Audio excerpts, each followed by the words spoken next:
The Milwaukee Road Little Joes. Probably one of the most famous locomotives in all of railroad history. And whenever someone says Milwaukee Road, this is what most people think of.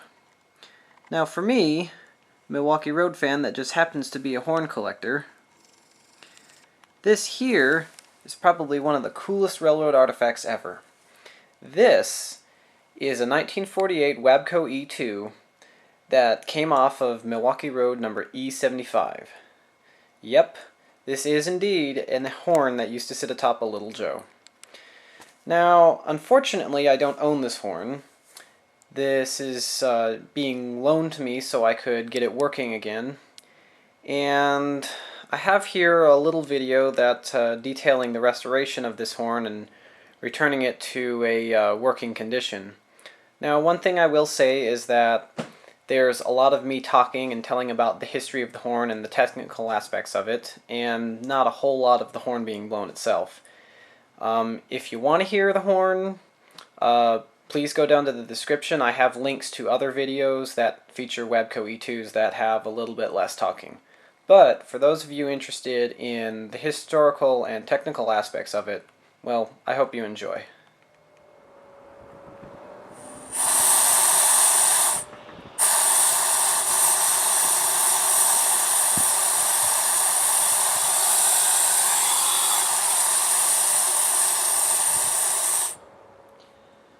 Alright, so here we have the 1948 ex-Milwaukee Road WABCO E2. Like I said, it's all cast iron, and I managed to get the just pounds and pounds of grease off of this thing.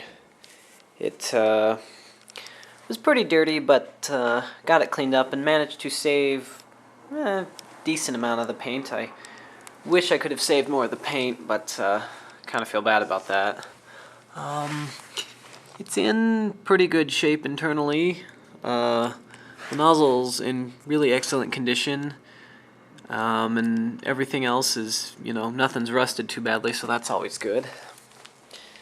And then we have the disassembled diaphragm assembly over here, which of course, this disc obviously is, well, shot, and then this one is also needing to be replaced. You can see this little ring around here. Well, that ring, let me see if I can see here. That's actually a wear groove where, because this disc sits against the back cap, and the back cap has actually worn a groove into this disc, and that's about half the thickness of the disc. So I'm actually getting replacements for both of these discs here, and the rest of the diaphragm assembly is in good condition. I can reuse all of that. These two bolts here were part of what attached the horn to the locomotive. They were still in the horn when I got it. And then here's the back cap. The brass kind of shines out nicely, although it's still pretty corroded, but I don't feel the need to polish it. I think I'll just leave it that way. And then this is what attached to the horn and attached to the back cap to keep it from rotating. You got this little brass clip with a tooth, and that tooth just sits right in between the teeth on the back cap, keeps it from turning. And then this part here was these two little wings here were raised up and pounded flat against the nut, to kind of like a lock washer to keep the nut from turning. See, here's my two replacement discs that I got there. Now, just in case anyone was ever wondering why these old WABCO single chimes aren't in use anymore, well, this is why. This is the diaphragm assembly. This is a 14-piece diaphragm assembly, including some actually very interesting parts. You have this, here's the bolt. It's got a little step to it there. And then here is a washer. Again, got a little step to it. Now, there's a very specific order that this all has to go in, so let me show you. First, you start with your bolt. start with your diaphragm discs. Large disc with the large hole goes on first. Large disc with the slits in it goes on next. Large disc with the small hole goes on next. Next you take the stepped washer with the smaller part facing down. So here's the smooth part on the back, here's the top that has the little step on it. You put that side facing down.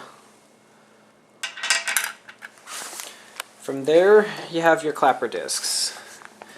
And these are all the clapper discs. Now, this is the disc that was originally against the nozzle, and again, it has a significant amount of wear to it. So I'm going to take that disc, I'm going to flip it over, put it one side down on the back. Then I'm going to take 5 more discs and put them on.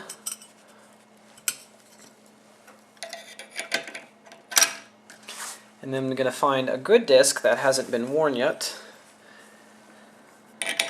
and put that on the top. Next we have this. This is just a big thick bronze washer. Next we have a slotted nut.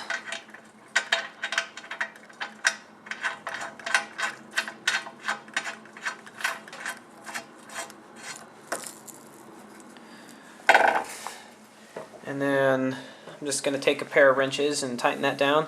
Once that's all tight, we have a cotter pin. And that is the completed WABCO E2 diaphragm assembly. So, the next step in making this horn sound again is to voice it. Alright, I have the horn up on my test stand, all set up ready to voice it.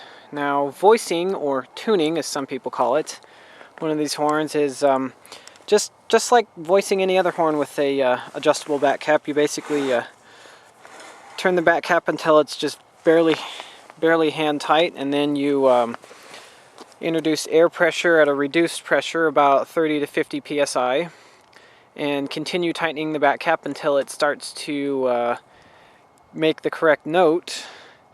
And then you tighten down the back cap with whatever locking system the horn has, which in this case, this particular E2 uses this little toothed brass plate. And then try it out at full pressure. So, oh, and by the way, I am wearing earplugs while doing this.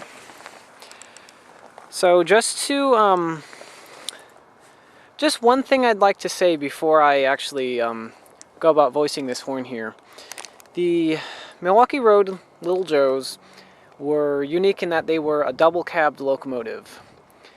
And in the 1960s, for various reasons, the Milwaukee Road decided to take the cab on the B end of the Joes, remove the control stand and any other equipment associated with a locomotive cab.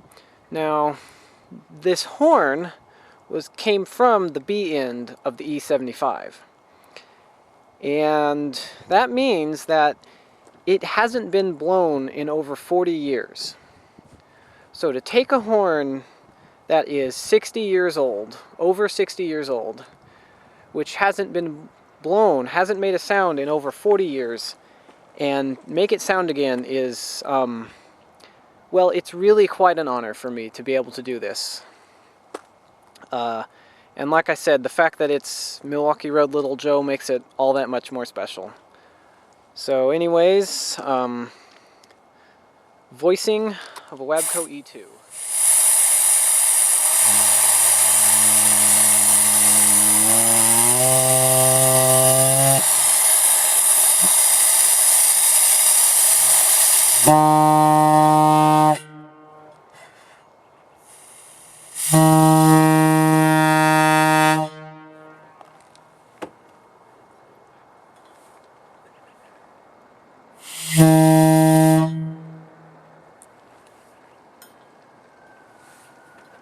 Sometimes you may need a little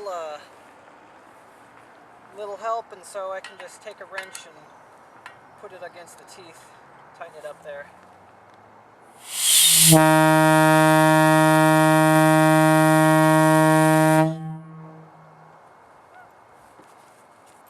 So, for the first time in 40 years, the voice of Milwaukee Road E75 once again rings loud and clear.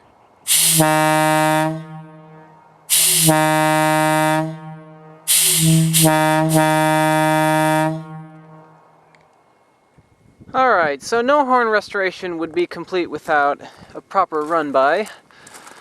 So that's what I'm doing here today.